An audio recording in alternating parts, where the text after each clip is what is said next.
All right, let's take a look at the practice 4.1.2 A.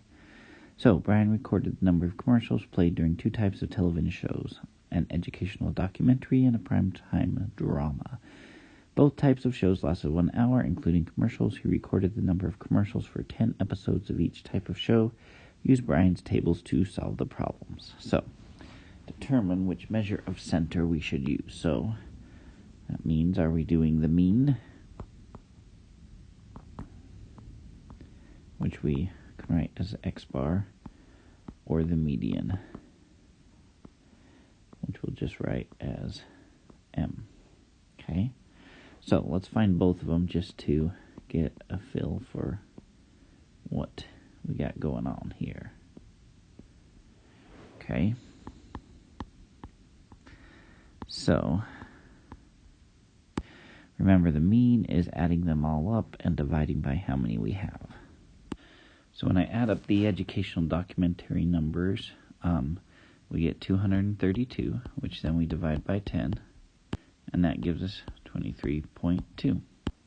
Now, to find the median, we would just start with the lowest, just 17, then eliminate the highest, which is 31, then next highest and next lowest, then the next highest and the next lowest, next highest, next lowest, and we get 20 and 26, which would be 46 divided by 2 would be 23.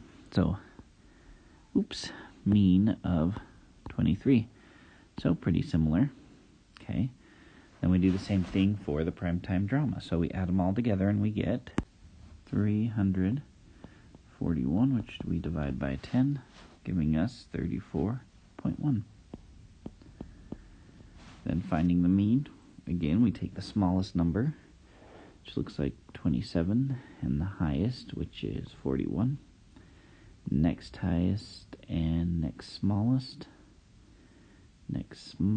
and next highest, smallest, we get 35 and 32, which we find what's in between, or add them up and divide by 2 and get 33.5.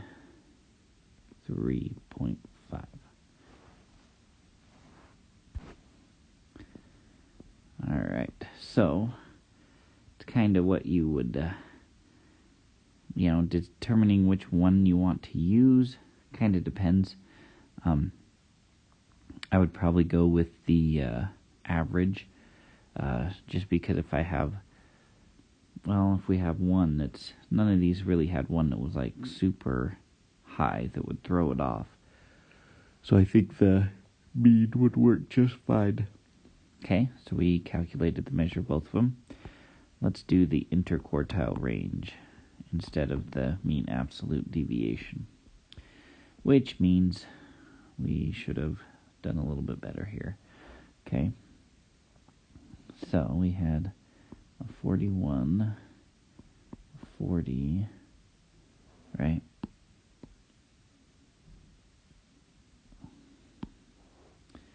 Two 39s,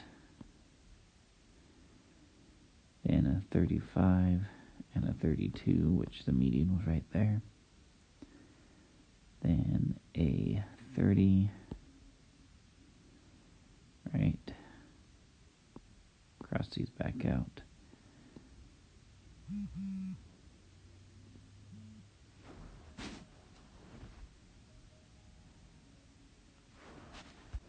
Then two 29s and a 27. Okay, so for that interquartile range, we need the first quartile and the third quartile, right? So we'd get 29 for our first, 39 for our second. So here our interquartile range would then be 10. Okay, then going back to the other one, let's see if we can figure this one out easily too. So we had 17, 17, 18, 18, 20, 26, and that was our median.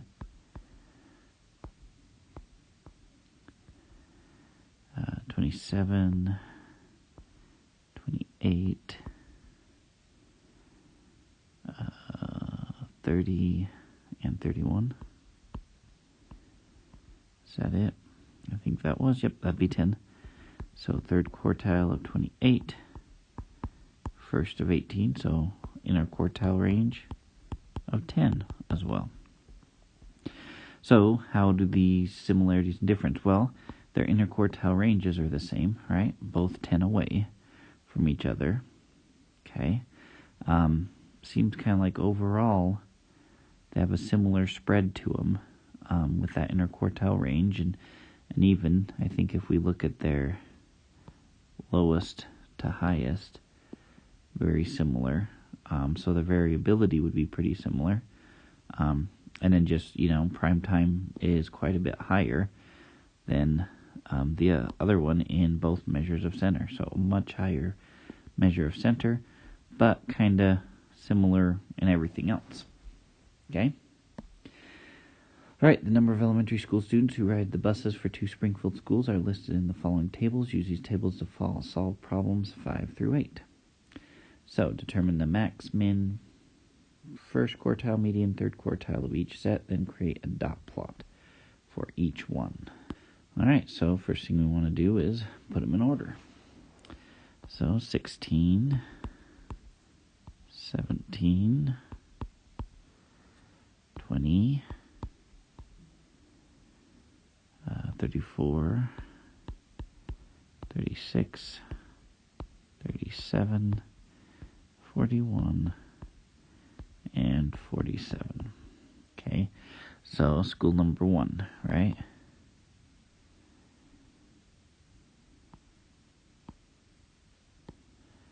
Okay, then school number 2. We've got 22, it looks like, 2 22s. Then 2 26s. 27, 29, 30, 31, 34, and 35. Okay, so find the minimum of number 1, right, would be 16, maximum 47.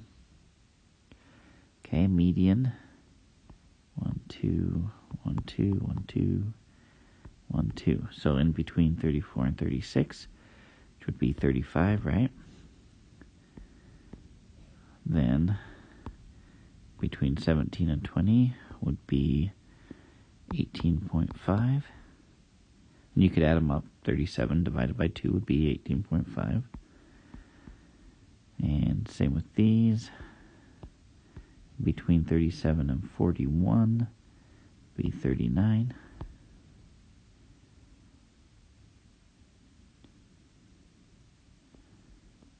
Okay, so for the box plot in Springfield 1, we'd go as 16, so we draw our whisker right there.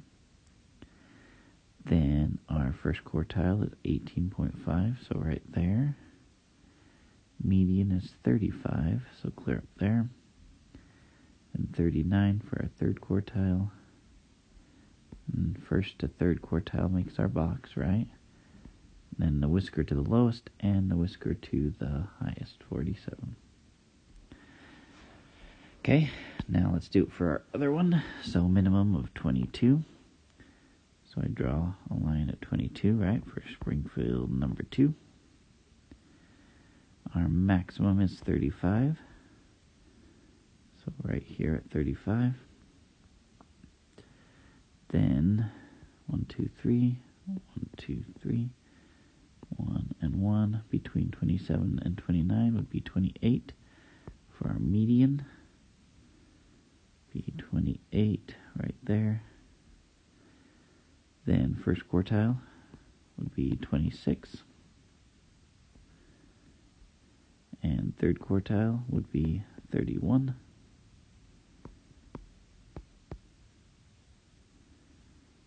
Right there. And it would look like this. Okay. And again, these are number of students who ride buses. Okay, compare the center and the spread from each data. Okay, well, median here, so median there. And really you can see, looking at number 2, the spread is much, much smaller, right? That interquartile range, 26 to 31, it's only 5, compared to basically, double the 18.5 to 39, okay? Which would be a ton more than this one, which we can see in that spread. The interquartile range is bigger than the whole spread of Springfield 2. Okay, so the center is much lower for number 2, and the variability is much lower compared to number 1, median much higher, and then the spread much, much higher. Okay, why do you think the data is distributed differently at the 2 schools? Okay, well, that's a good question. Okay, and looking at the data, you may just, there could be a lot of different reasons. First of all, we have less buses here, so that could account for some having to do higher numbers, whereas add 2 more buses, and it could even things out. Your routes could be one reason why. Just the way that kids need to ride the buses. They could have done a better job of organizing their routes. Maybe they have their cities are closer, or parts of the city are closer together, so it's easier to kind of even things out. Whereas some of these may, 16 students, maybe that's a faraway place. Kind of here locally, like a bus going clear out to Stockton or Vernon isn't going to carry as many people as one that's staying local. Okay, so any other reasons you can think of would be great to put down there. Okay, employees at a restaurant sometimes work more than one shift a day. Managers at 2 different restaurants, Holly's Hamburger Heaven and Build a Sandwich, each note how many shifts their employees worked in a single week. The data is plotted in the following histograms. Use these to solve problems 9 and 10. So 9. At which restaurants do employees work on average fewer shifts? Well, okay, kind of look at where the center would be. We've got a uniform here at Build a Sandwich, so that center is going to be right here. Okay, goes from basically 4 to 8, has a pretty low variability. Okay, whereas we look at Holly's, and we want to say it's skewed more to the right, but you've got this big one right here. Okay,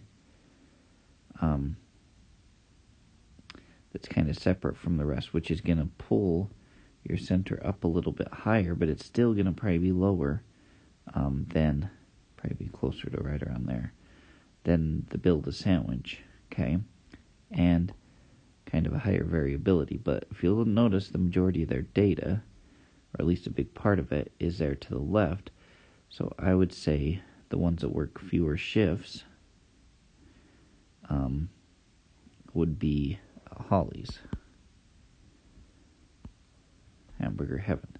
Describe the difference in the variation of the number of shifts worked at each restaurant. Okay, we kind of already talked about that.